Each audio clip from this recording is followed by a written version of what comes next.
Astaghfirullah Rabbal baraya, Astaghfirullah minal khataya.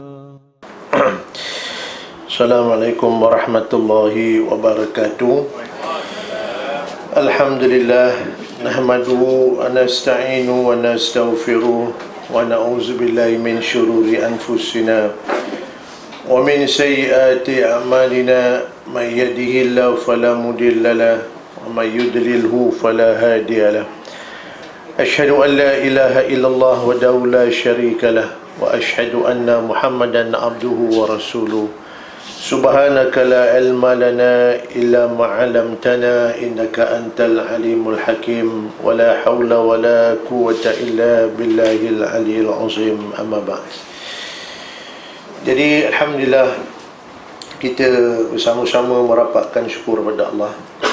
Syukur alhamdulillah Tuhan masih memberikan kita peluang, kesempatan untuk kita bersama-sama meneruskan kehidupan kita, dan kita masih lagi dapat bersama-sama untuk berkumpul pada pagi ni. Tiap-tiap satu pagi kita berkumpul untuk sama-sama kita menambah-nambahkan ilmu kita. Mudah-mudahan dengan sebab daripada kita berkorban dan kita mengimpakkan masa kita, mudah-mudahan insya-Allah Tuhan beri kita satu sifat, iaitu kita diberikan kepahaman agama.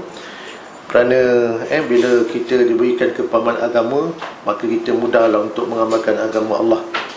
Jadi kemudahan yang Allah Ta'ala berikan kepada kita ni, jadi saya mencadangkan agar kita gunakanlah sebanyak mungkin masa-masa yang terluang, yang berbaki, agar dapatlah kita bersama-sama menambah-nambahkan ilmu dalam majlis-majlis kuliah ilmu ni. Dan kita mengharapkan semoga kita mendapat murdatillah, mendapat ridha Allah SWT. Dan kita juga berdoa kepada Allah Ta'ala supaya umur kita dipanjangkan, agar umur yang panjang ni kita sentiasa melakukan amal-amal kebaikan insya-Allah. Sebagai mukadimah pada pagi ni, dan kita meneruskan pada perbahasan kita dan juga perbincangan kita pada setiap satu pagi menggunakan kitab yang sama. Kita masih lagi merujuk kepada asas-asas hukum fiqh untuk orang awam oleh Al-Alama Asy-Syaikh Abdul Rahman bin Nasir As-Sa'idi. Dan alhamdulillah kita dah sampai kepada asas yang ke-25. Jadi asas yang ke-25 pada pagi ni yang kita nak bincangkan, tajuknya lah tentang balasan ataupun ganjaran berdasarkan ataupun bergantung kepada amalan. Bila kita buat satu-satu amalan ataupun satu-satu perbuatan, kita akan dapat dia punya balasan je lah, dapat ganjaran ni berdasarkan amalan yang kita buat. Tuhan akan bagi ganjaran. Dan Allah Ta'ala berfirman, ayat yang kita biasa baca ni, Allah Ta'ala beritahu, faman ya'mal mithqala dzarratin khairan yarah wa man ya'mal mithqala dzarratin syarran yarah. Siapa yang buat baik kecil macam mana pun, Tuhan akan berikan kebaikan insya-Allah. Dan orang yang buat kejahatan kecil macam mana pun juga dibalas kejahatan. Buat baik dapat kebaikan, buat jahat pun dapat kejahatan juga. Man amila solihan falinafsi wa man asaa fa 'alaiha, kata Allah. Siapa yang buat baik, maka balasan dia akan dapat pada orang yang buat. Dan siapa yang buat jahat, maka atas tanggungan diri sendirilah. Kalau kita berbuat baik, Allah Ta'ala bagi balasan. Dan kalau kita buat jahat, maka dosa tanggunglah sendiri.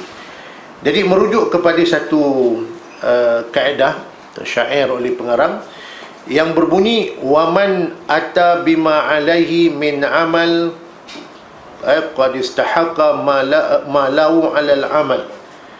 Iaitu waman ata bima alaihi min amal qad istahaqqa ma lahu 'alal amal. Maknanya ialah sesiapa yang telah melakukan perbuatan yang perlu dilakukan, maka dia berhak mendapat ganjaran daripada perbuatan itu. Bila kita buat satu perbuatan, kita buat satu amalan, kita berhak untuk mendapat ganjaran ataupun faedah daripada perbuatan yang kita buat. Ini yang Allah Ta'ala kata tadi, ayat Quran tu ialah man amila solihan falinafsi. Siapa yang berbuat baik, maka dia akan dapat kebaikan. Wa man asaa fa 'alaiha. Siapa berbuat jahat, maka kejahatan tu tanggunglah sendiri.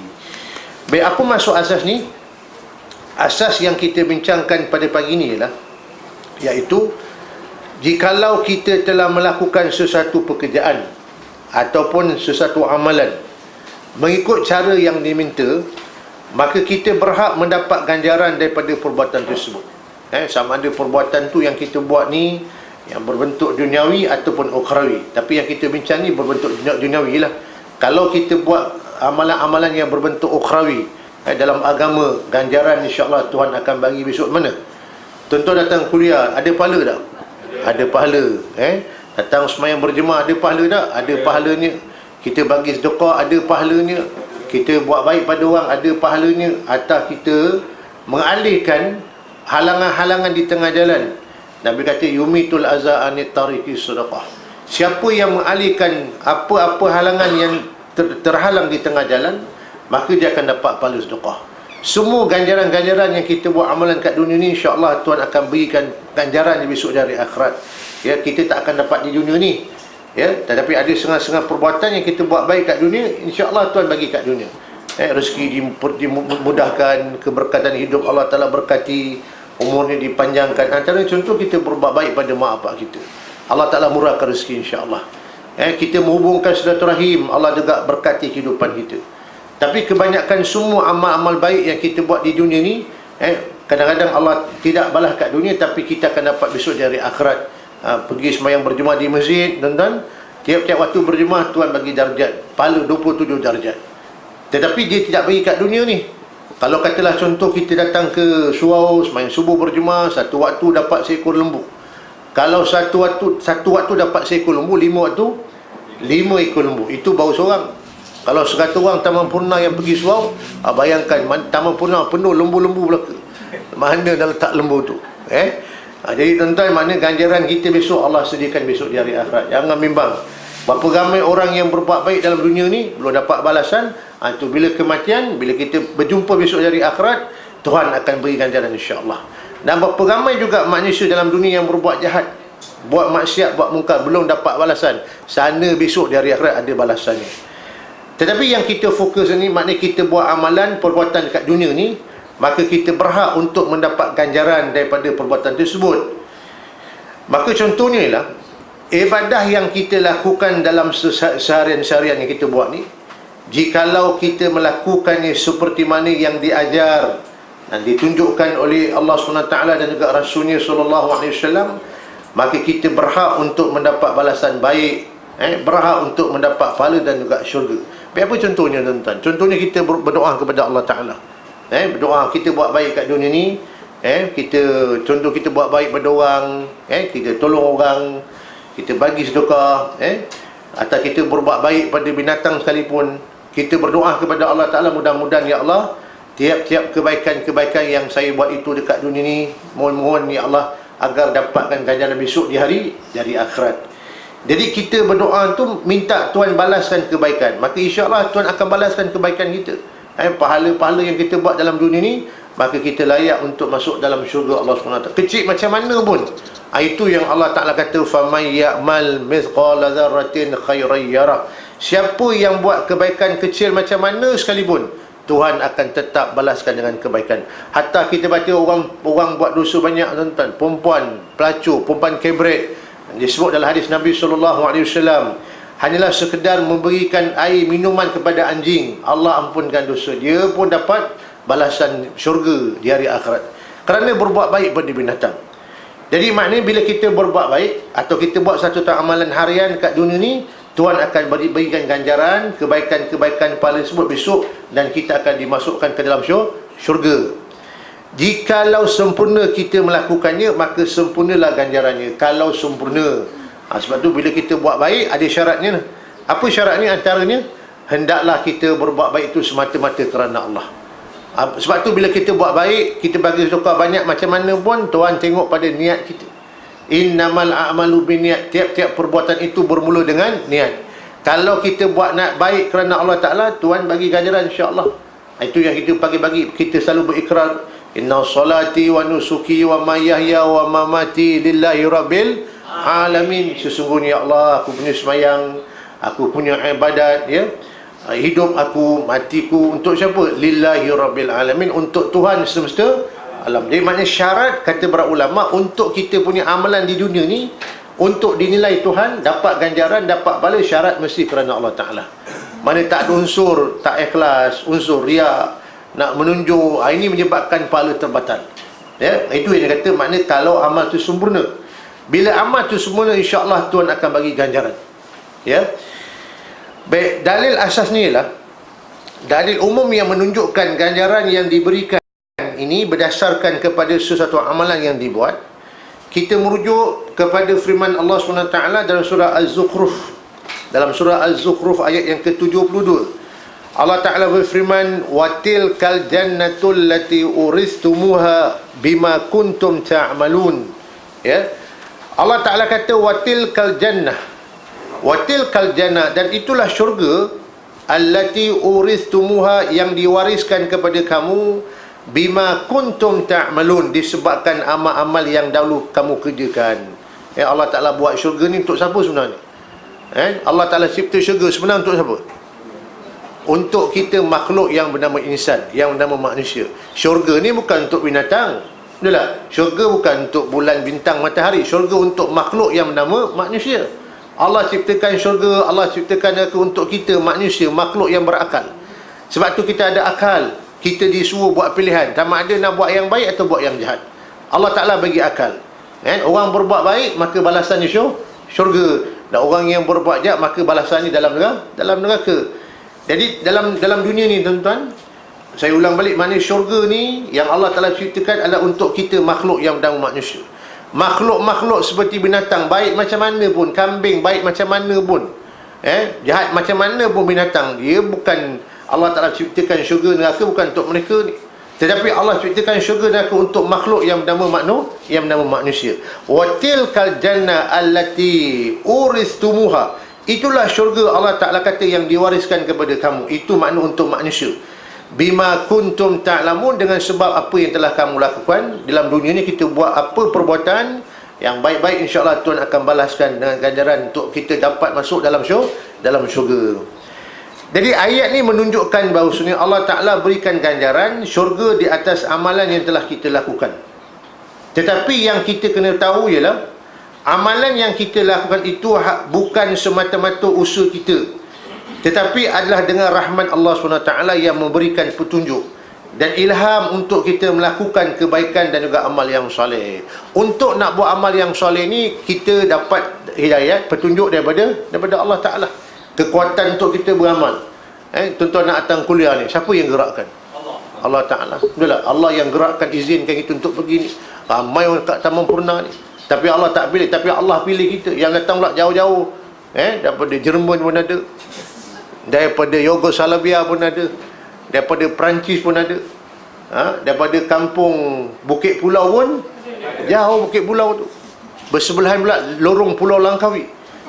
Tuan-tuan, Allah Ta'ala gerakkan, datang juga, masya-Allah, jauh mana pun datang juga. Jadi semua amal-amal perbuatan yang kita buat ni, Allah Ta'ala gerakkan, berikan kita kekuatan, berikan hidayah, taufik untuk kita. Hatta kita nak bangun malam pun itu juga. Bangun malam, tahajud, kan senang kena nizam. Nak bangun, nak buang air boleh, berkali-kali pun tak apa. Nak bangun tutup switch aircon sebab sejuk pun boleh. Nak bangun sebab kerana anjing menyalak boleh. Nak bangun sebab anak melangis nak susu boleh. Bangun sebab suami menjerit lagi boleh. Tapi nak bangun tahajud tu, kita pikul beras 1 huni boleh. Tapi nak angkat selimut yang tak sampai style pun tak boleh. Sebab itu kita memerlukan hidayah, taufik daripada Allah Ta'ala. Allah yang gerakkan kita. Itu pasal bila kita bangun tidur saja, syukur kepada Allah kerana kita boleh bangun. Itu yang kita baca, alhamdulillahillazi ahyana ba'dama amatana wa ilahin nusyur. Segala puji bagi Allah SWT yang telah menghidupkan kami kembali selepas kami dimatikan. Syukur pada Allah. Mana kekuatan kita boleh bangun solat subuh tu Allah gerakkan. Nak pegang tali tasbih pun Allah yang gerakkan. Nak sebut satu subhanallah, Allah yang gerakkan. Kita nak buat apa pun kebaikan, Allah yang gerakkan. La tataharraku zarratun illa biiznillah. Tidak akan bergerak satu zarah pun melainkan dengan izin Allah Ta'ala. Ini makna kita kena faham asal ni, tuan-tuan. Semua tu, kata pengarang, dengan rahmat Allah Ta'ala yang memberikan kita petunjuk, ilham untuk kita buat kebaikan-kebaikan dan juga amal-amal yang soleh. Ya. Dan Imam An-Nawawi beserta para ulama, mereka ni berpendapat berdasarkan sabda Nabi SAW yang mengatakan bahawasanya tidak ada sesiapa yang boleh masuk syurga kerana amalannya, termasuk baginda sendiri, melainkan dengan keampunan juga rahmat daripada Allah SWT. Jadi maknanya tuan-tuan, janganlah duk kita mendabik dada, insyaAllah saya dah semayang, dah pergi haji 3 kali, zakat pun dah bayar, umrah dah pergi 5-6 kali, kuliah tak pernah tinggal, belajar duduk depan lagi, bawa dagu cikgu lagi, angguk pun kuat juga, insyaAllah confirm mati dijamin syurga. Boleh ke cakap macam tu?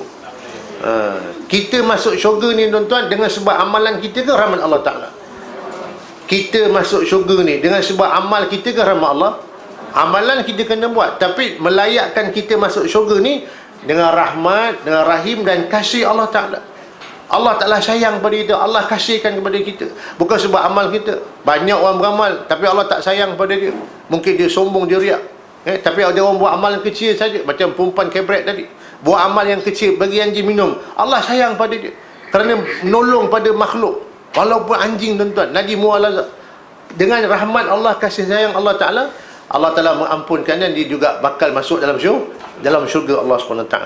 Jadi kita kena nafikan, kena nafikan maknanya semua yang kita buat ni melainkan dengan izin daripada Allah SWT. Untuk masuk syurga pun dengan rahmat Allah SWT. Nafikan kudrat kita, nafikan kuasa kita, semua itu datang daripada kuasa siapa? Kuasa Allah. Allah Ta'ala yang membenarkan, mengizinkan kita untuk masuk dalam syurganya. Seperti mana kata Imam Nawawi dan juga para ulama, mereka kata demikian. Begitu jugalah ganjaran ataupun upah yang kita perolehi dalam dunia ni adalah berasaskan kepada apa yang telah kita lakukan dalam dunia. Mana dalam bab duniawi, apa saja yang kita lakukan, perbuatan yang kita buat ni, maka ada ganjarannya, ada upahnya. Kita bekerja maka dapat upah. Betul tak tuan-tuan? Bekerja dapat apa, ada gajinya. Kita berniaga ada dia punya hasilnya. Di dunia ni apa saja amalan kita buat ada ganjarannya. Jadi bila kita sebut pasal ganjaran ni, iaitu yang kita nak cuba kembangkan aplikasi ataupun penggunaan asas ni tuan-tuan. Contoh gini kata pengarang, bila kita bekerja makan gaji, bila kita ada orang kerja makan gaji, ada orang kerja sendiri, niaga, jadi salesman, ada orang yang kerja jual barang di pasar malam, ada juga yang melabus umpamanya. Tapi kalau kita ambil contohnya, kalau orang bekerja makan gaji, orang kerja makan gaji, contoh kerja di pejabat. Kerja pejabat ni berapa lama agaknya? Macam cikgu, berapa lama cikgu? Cikgu masuk berapa? 7.30. Balik pukul 4. Bukan pukul 1. Oh, pelajar balik pukul 1. Cikgu dia pukul 4. Kata cikgu kami pukul 4 kan. Kalau orang kerja guru, kerja pejabat macam saya, kerja masuk pukul 8, balik pukul 5. Sekarang ada waktu anjal, ada masuk 8.30, balik pukul 5.30. Ada masuk pukul 9, balik pukul 6. Ada masuk 7.30, balik pukul 4.30, waktu anjal. Ada orang kerja tuan-tuan, dia tak ada waktu yang khusus macam masuk pejabat. Maknanya kalau kerja di pejabat, maknanya dia punya masa tu memang ada di pejabat, 8 sampai pukul 5 petang. 8.5 tu ada kat pejabat. Dan ada waktu rehat. Waktu rehat semayang contoh jam 1 sampai jam 2. Tapi secara asas umumnya lah, orang yang kerja di pejabat masanya di mana? Dia berada di pejabat. Melainkan kalau orang yang ada masa-masa tertentu dia kerja kat luar. Saya ada masa saya pergi ke mahkamah, pergi kerja luar. Tetapi yang dibincang ni tuan-tuan, dia kata bila kita bekerja makan gaji daripada pukul 8 pagi sampai 5 petang, tetapi kita culas. Apa culas tu? Tapi kita culas. Apa culas? Cuik tulang, munting, kejap-kejap hilang, kejap-kejap hilang. Kerja patut 8 jam, kat pejabat cuma ada 3 jam je, atau 5 jam. Yang lagi 4 jam tu mana pergi? Mana pergi tuan-tuan? Kalau kata cakap kantin, kita makan mungkin dalam 20 minit, 15 minit, tapi sampai 3 jam. So mana pergi tu? Ataupun punch pejabat pukul 8 pagi, 8 dah punch dah, ada hilang, gaib hilang, pukul 11 baru muncul. Jadi mana pergi masa tu? Ini yang dikatakan culas, iaitu dan mencuri masa ketika waktu bekerja. Kadang-kadang juga minta maaf, waktu bekerja lah buat urusan peribadi, urusan yang bukan kerja pejabat. Minta maaf, sambil bekerja kat pejabat ni buat apa, jualan Tupperware ke apa-apalah tuan-tuan dalam waktu pejabat.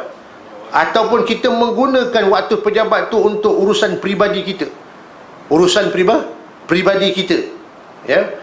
Katalah contoh kat pejabat kita ni ada apa, ada photostat. Kita gunakan photostat pejabat kita ni untuk urusan kerja peribadi kita, atau kita gunakan telefon pejabat untuk urusan peribadi kita. Jadi maknanya kita bekerja, ataupun kita gunakan komputer pejabat untuk urusan peribadi kita, mana berbentuk peribadi, bukan untuk urusan rasmi pejabat. Itu yang ada kes yang tuan dengar cerita dulu, ada kes, ya, di zaman Khalifah Umar bin Abdul Aziz, tuan-tuan, apabila dia kerja tak habis, dia pemerintah, pegang jawatan, dia buat balik kerja tu dekat rumah dia, dan menggunakan lampu pelita tu dengan duit, iaitu daripada duit pemerintah, duit kerajaan. Tiba-tiba tengah menulis kerja ni, datang anak dia nak numpang kasih, untuk dia nak buat kerja rumah tu, tapi dekat lampu sumbu yang daripada minyak, duit daripada pihak kerajaan tu. Maka ayah dia padamkan lampu tersebut. Anak kata, kenapa ayah padamkan?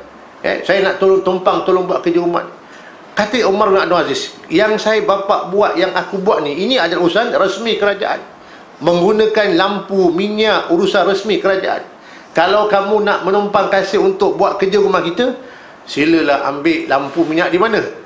Di dapur rumah kita tu. Itu untuk urusan peribadi, tak boleh campur urusan rasmi. Ini peribadi punya. Itulah tuan-tuan. Jadi kita ni, saya kata, kita gunakan kepentingan pejabat untuk peribadi kita. Atau yang mana contoh photostat, atau buku anak sekolah pun, tuan-tuan, kita gunakan pejabat punya, kan, untuk peribadi kita. Maka ini telah melanggar etika bekerja. Ada satu hari tu saya tegur satu hamba Allah ni, tuan-tuan, komputer pejabat, komputer pejabat. Cerita ni masuk berlaku di Portugal. Dia gunakan komputer pejabat. Tengoklah cerita-cerita yang yang tak sepatutnya berlaku di situ. Dengar suara tu saja. Saya kata bagus, kusyuk buat kerja pejabat, tengok komputer, mata tak kelip-kelip, tengok, tuan-tuan, kusyuk. Tapi tak ada dengar lain suara, dengar suara tu Jadi pun saya lalu, tuan-tuan. Bila saya lalu tengok, Allah, tengok filem Jadi tuan-tuan sekalian, saya kata ini waktu pejabat, dan komputer tu komputer pejabat. Pejabat sediakan tu untuk buat kerja-kerja rasmi pejabat. Kenapa lah tengok benda yang tak sepatutnya berlaku? Kalau dia nak tengok di rumah tu, komputer dia tu pulang je lah. Walaupun tu salah pada segi hukum, tapi nak cerita ini waktu pejabat, dan kerja tu melibatkan kerja pejabat, menggunakanlah pejabat punya komputer. Tengok benda yang tak bagus, kan? Sebab itulah, tuan-tuan, kadang-kadang bila kita bekerja ni, ada perkara-perkara yang kita boleh buat, ada perkara yang kita tak boleh buat. Dan kita tak boleh gunakan pejabat tu punya apa, dia punya kepentingan harta benda macam kita punya milik. Betul tak? Telefon, dan seumpamanya kertas-kertas photostat di pejabat kita gunakan untuk peribadi kita, maka ini tidak dibenarkan.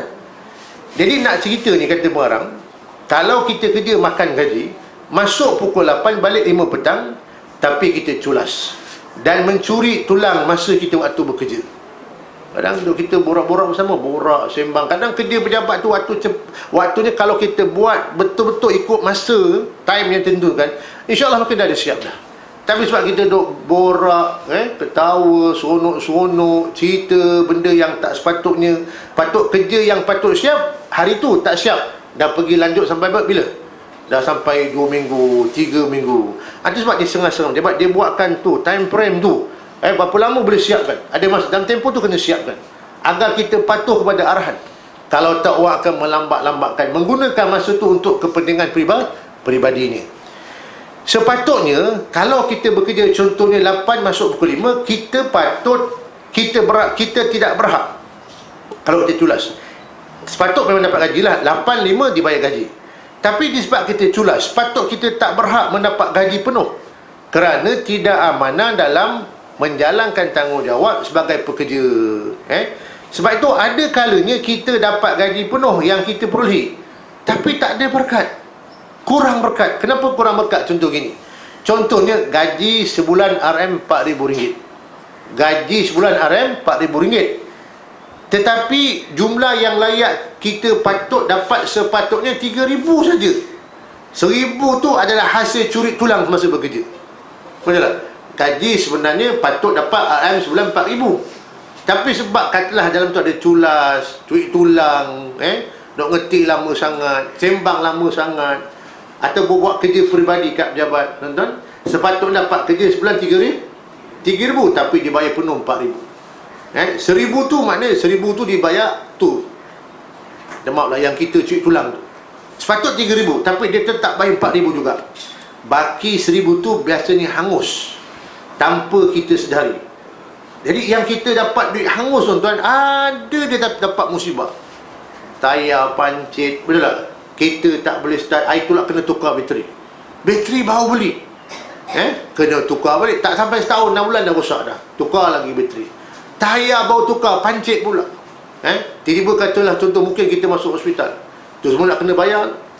Tapi kita tak sedar tu ialah yang benda yang berlaku tu seolah macam satu bentuk musibah, kerana kita dapat duit yang lebih 1,000 tu, kita ambil juga, dia bayar juga, kerajaan bayar juga, tuan-tuan, tapi duit yang dibayar tu kita tak perasan. Dalam tu ada benda yang kita dah tulas, yang kita dapat gaji secara free tu, tuan-tuan, jadi ditukar ganti, kena bayar balik. Tu yang tayar pancit, bateri kita rosak, cermin kita kena pecah, sakit, anak sakit, perlukan duit, tu bayar semula lah. Kerana di situ dah tidak ada keberkatannya. Orang yang kita dapat berkat, gaji tak banyak RM1,000, tapi berkat, kerja dengan cukup amanah, itu yang keberkatan datang kepada hidup dengan keluarganya. Jadi bila kita bincang ni, tuan-tuan, kita akan dapat balasan ganjaran apa yang kita buat. Jadi kerja yang kita buat ni akan dapat balasan, walau kerja dunia sekalipun. Tetapi yang kita dapat itu maknanya kita kena ingat juga, ada masanya patut dapat, ada masa tak patut dapat. Contoh gini, tuan-tuan, ada orang tanya, orang kerja, tuan-tuan, dalam kerja pejabat ni, kadang dia masuk lambat, dia ada urusan peribadi dah apa, dia kata tak apalah, saya ni bila nanti balik kerja esok, saya cover balik, saya cover semula lah. Orang balik pukul 5, dia balik pukul 6.30. Betul tak? Banyak orang buat macam tu, dan itu satu hal, so tak ada masalah kalau dia cover. Tapi ceritanya di situ tu ada syubhat. Kat mana syubhat? Syubhat ialah, baik katalah di sebuah pejabat, betul tak? Orang balik semua pukul 5 petang, patut pukul 5 semua dah balik, api dah tutup, aircon pun dah tutup dah, pintu pun dah tutup dah. Tapi sebab kita ni nak cover, konon nak cover semua ni, kita balik lambat, balik 6.30. Aircon pula, aircon yang dia ni buka satu, dia terpasang semua sekali, centralized, betul tak? Api buka semua sekali. Jadi maknanya yang tak berkenan pun dah terbuka jugalah. Sepatutnya waktu tu orang semua dah balik, orang semua dah balik, dan pejabat dah tutup, api pun dah tutup, aircon pun dah tutup. Tapi dia sebab konon-konon kita nak cover kerja kita ni, lalu kita dah terbuka semua sekali. Jadi maknanya pejabat terpaksa bayar api semua sekali lah, kan? Bayar aircon semua sekali, pasal kita balik lambat seorang. So di situ bagi saya juga ada unsur syubhat, ada unsur syubhat. Patut kerja kita ni kena tengok balik, tuan-tuan. Ada kerja yang memang dia memang bekerja tu masa dia memang kat pejabat lah, 8 sampai 5. Kita duduk keluar ni, boleh keluar tak pada pejabat? Keluar pergi klinik, pergi pejabat pos, pergi bank, urusan peribadi, kerajaan pejabat benarkan, tapi jangan keizinan daripada bos atau ketua jabatan. Kalau bos izinkan, so tak ada masalah lah. Tapi yang problem ni kalau bos tak izinkan, ataupun kita tak beritahu, apa dia dengan pejabat, tuan-tuan, kalau dah keluar peribadi 4 jam, kita keluar lebih urusan peribadi 4 jam, hari tu dia suruh cuti, ambil cuti. Dah lama sangat 4 jam, lebih 4 jam ambil cuti. Tapi kalau kita keluar dengan kebenaran, ada kebenaran bos kita, so selesai masalah. Tapi cerita ni kalau keluar tanpa kebenaran, bos pun tak izin pun, kita keluar itu saja, maka di situlah ada unsur-unsur syubhat. Itu pasal bila dapat gaji tu tuan-tuan, dibayar penuh. Kita tulang banyak, memunting banyak, tapi gaji dapat apa? Atau MC pun ada CJ situasi sakit, gaji tetap dapat apa? Dapat penuh. Tapi keberkatan tu kata pengarang. Keberkatan tersebut. Jadi kalau bos ni suruh orang bawah dia menguruskan hal pribadi dia berjam-jam, ataupun bos telefon cakap tolong pangkat aku main kau sekarang, macam mana kita ni nak buat ke tak nak? Padahal kita tahu yang kerja dia sebab itu tuan-tuan, kalau seseorang ketua kita, siapa pun, kalau dia ketua kita, amir kita, atau ketua pejabat kita sekalipun, kalau dia menyuruh kita atau mengarahkan kita untuk buat kerja yang tak patut kita buat, dan dia melanggar hukum, melanggar peraturan, melanggar undang-undang, saya bagikan contoh mudah faham lah tuan-tuan. Kita wajib tak taat pada mak kita? Wajib tak taat pada mak bapak kita? Wajib. Isteri wajib tak taat pada suaminya? Wajib. Tapi kalau mak bapak kita suruh kita buat benda yang tak betul, contoh dia suruh kita buat benda yang khurafat, benda yang haram, ataupun suami mengarahkan isteri, awak jangan pakai tudung, jangan tutup aurat, saya lebih suka tengok awak tak bertudung, nampak lebih jelita sikit, ni pakai tudung dah macam makcik orang tu kata, tudung pun nampak sengit macam tu kata. Betul tak? Suami kita arah kita jangan pakai tudung keluar rumah. Sebagai isteri tuan-tuan, nak patuh ke tak patuh? Kita jadi isteri, suami mengarahkan kita buat kerja-kerja yang tak betul ni, yang melanggar hukum syarak, kalau dia suruh kita jaga semayang, tutup aurat, kita wajib patuhlah. Kalau tak patuh, kita berdosa. Betul tak? Tapi kalau suami menyuruh kita buat benda yang tak betul, mak bapak kita suruh kita buat benda yang tak betul, nak patuh ke tak patuh? Maka kita tak perlu mematuhinya. Sama juga kalau ketua pejabat kita menyuruh kita buat benda yang tak betul, kan? Dia suruh kita buat pergi pangkat, tapi dia pergi ke apa, buat kerja yang tak sepatut, so kita tak boleh patuh lah. macam tu. Taram kita. Apa dia? Kalau dia taram kita, rekod kita baik dan kurang. Tak apa, biar dia taram kita kat dunia, tak apa. Besok dia juga akan diadili besok di hari akhir, di hari akhirat. Itu yang beringat, bos yang main sapu je, mana dia ingat. Sebab tu semua orang kena berilmu tuan-tuan. Betul, majikan ke, orang bawah ke, semua kena berilmu. Semua kena berilmu, kena faham hukum mahkam. Yang ini boleh buat, yang ini tak boleh buat. Sebab tu semua kena jadi orang yang soleh, soleha, berilmu. Majikan pun berilmu, pekerja pun berilmu belaka. Bila dia semua berilmu dan bertakwa, barulah urusan kerja tu nampak cantik, insya-Allah. Tapi kalau kata bos takwa, pekerja semua tak takwa, ataupun pekerja takwa, bos tak takwa, pun masalah juga, kan? Dulu saya ingat ada kes orang cerita, dia ada satu bos ni, bulan puasa tuan-tuan, dia mengarahkan supaya semua orang jangan berpuasa dalam bulan puasa.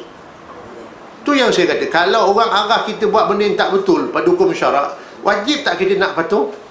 Selagi mana dia suruh kita buat benda yang baik, kita kena ikutlah. Tapi kalau dia arahkan kita buat benda yang tak betul,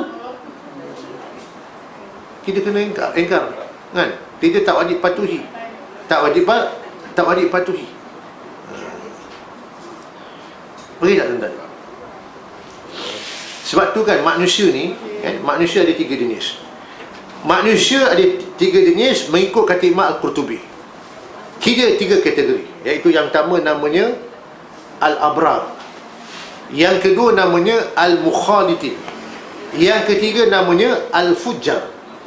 Allah sebut dalam Quran, innal abrara lafi naim wa innal fujjar lafi jahim.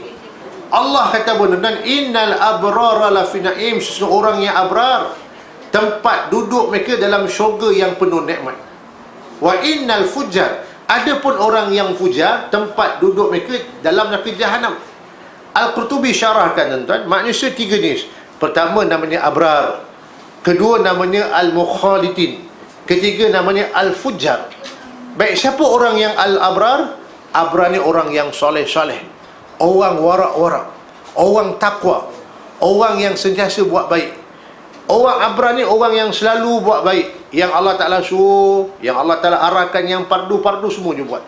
Semayang fardu dia buat, puasa fardu dia buat, zakat dia keluar, haji dia pergi, dia sentiasa berbuat baik. Dan mereka telah berbuat yang fardu-fardu, ditambah pula yang sunat-sunat. Semayang fardu dah buat, tambah semayang sunat. Puasa fardu dah buat, ada masa dia puasa sunat. Zakat dah keluar dah setiap tahun, ada masa dia bagi sedekah. Haji dah pergi, kadang-kadang ada kelebihan umrah dia pergi juga. Orang yang abrar ni tuan-tuan, dia buat semua yang fardu-fardu dan sunat-sunat dia tambah juga. Dia sentiasa buat yang baik, yang haram dia tak buat. Itu namanya abrar. Inilah maqam yang kita harapkan, jadi orang yang abrar. Kerana Allah kata apa? Innal abrar lafi naim. Orang abrar tempat duduk dalam syurga yang penuh nikmat. Tapi yang kedua ni, kata Al-Qurtubi, namanya al-mukhalitin. Apa tu al-mukhalitin?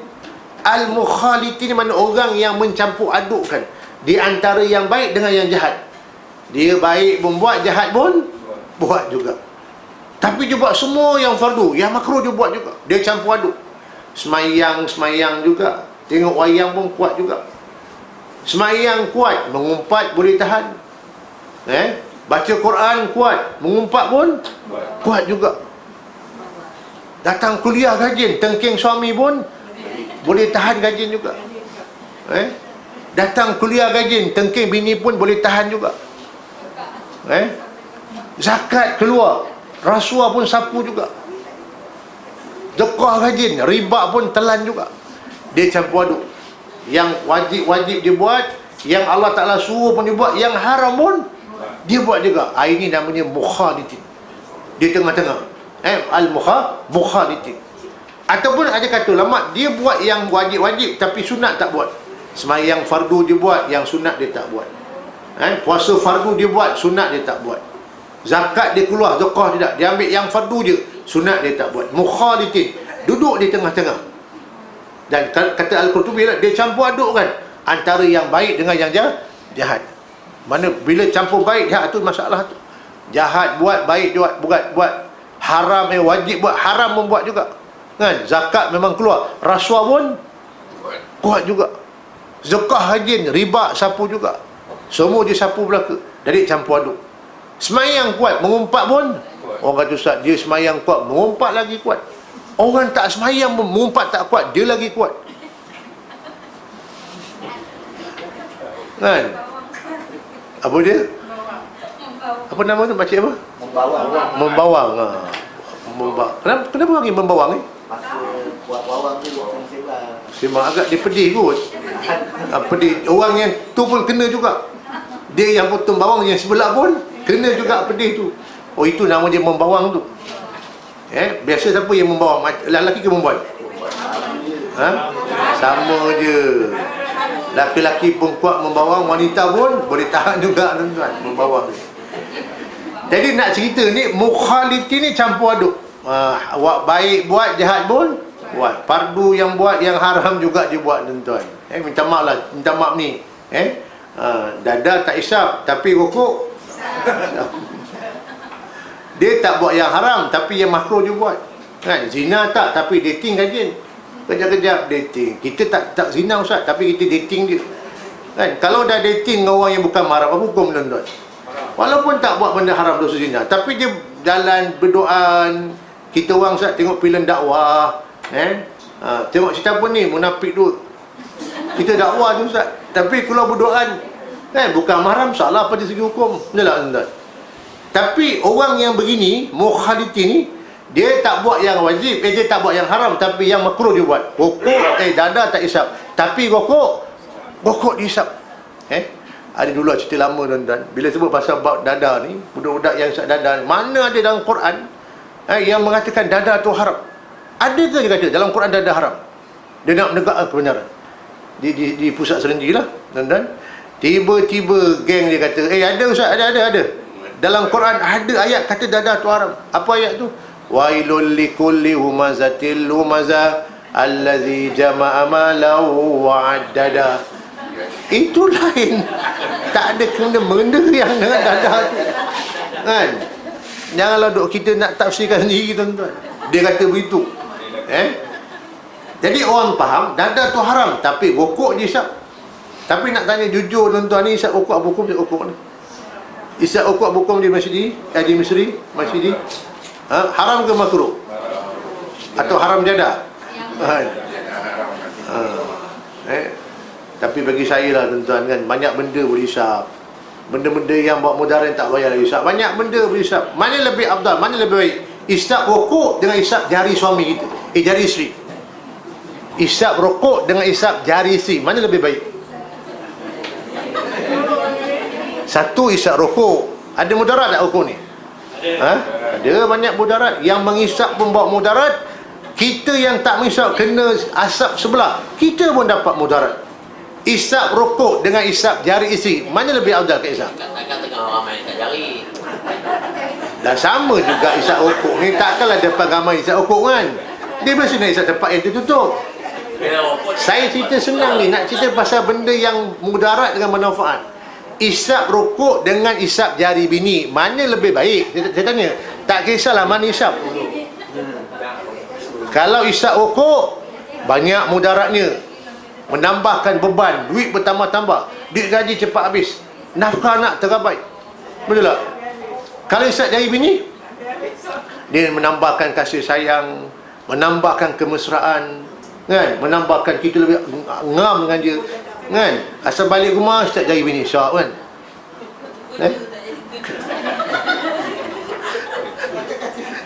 Kena pula jari bini ada cagu tu, ada cagu sikit, kuku nak terangkat kan. Itu lagi hebat tu, buat ubat kan. Isap rokok bawa mudarat, isap jari bini bawa kasih sayang kan. Asal balik isap jari bini, asal balik sambil tengok TV isap jari bini kan. Cucu balik kan, cucu tengok apa kal lah tu aku, ilmu mana dia belajar. Tapi saya kata antara dua tu mana lebih afdal? Daripada kita isap rokok, benda yang buat mudarat, yang boleh rosak badan kita, kita isap jari bini kita, menambahkan kasih sayang. Tapi syarat jari tu bersih lah kan. Nak kena cagu kan, nak tak nak isap untuk tu. Tapi orang cakap tu orang tak isap.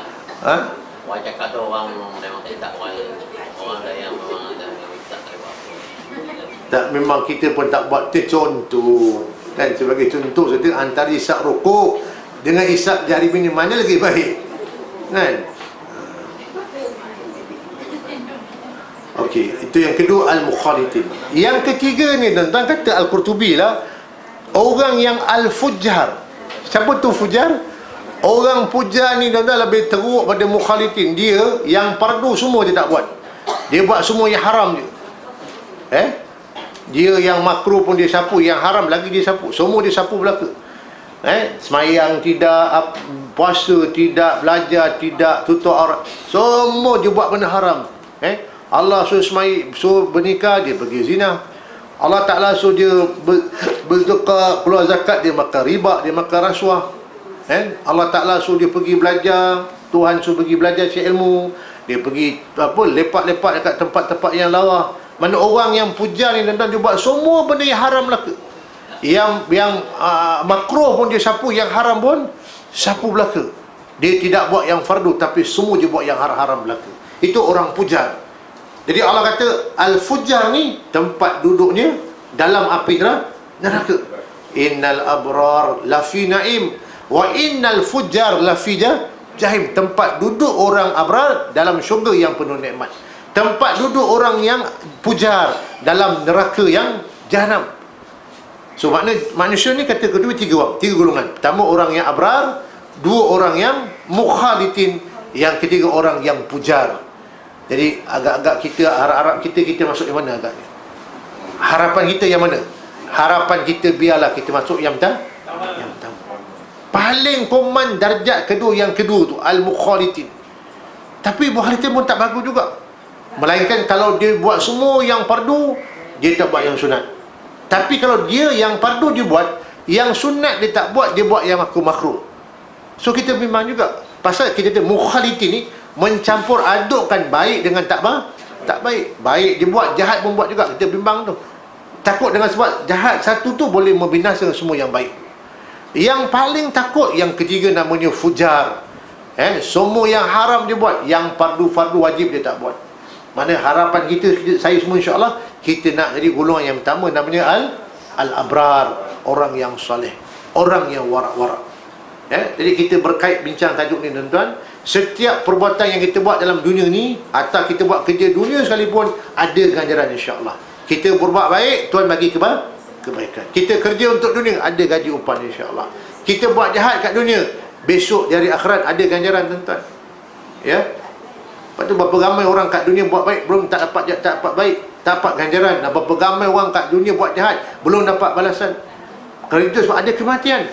Tuhan kata kullu nafsin zaikatul maut, tiap-tiap yang bernyawa pasti mati. Wa innama tuwaffawna ujurakum yaumal qiyamah, kata Allah, hanya seni besok di hari akhirat, yaumal qiyamah, maka akan disempurnakan amal manusia.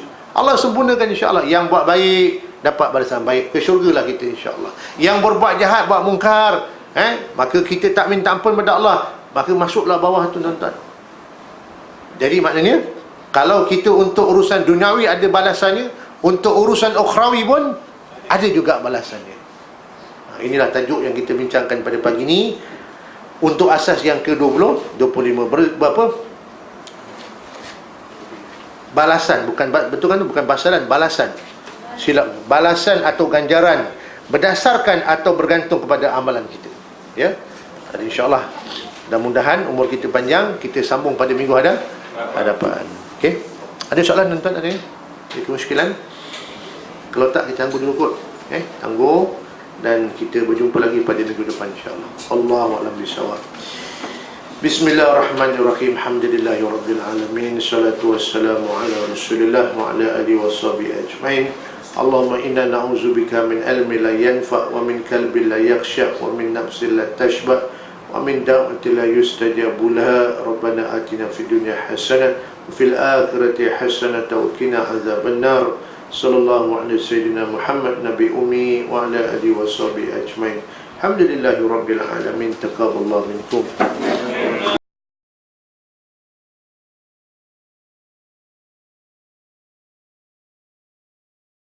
Astaghfirullah Rabbal baraya, astaghfirullah minal khataya.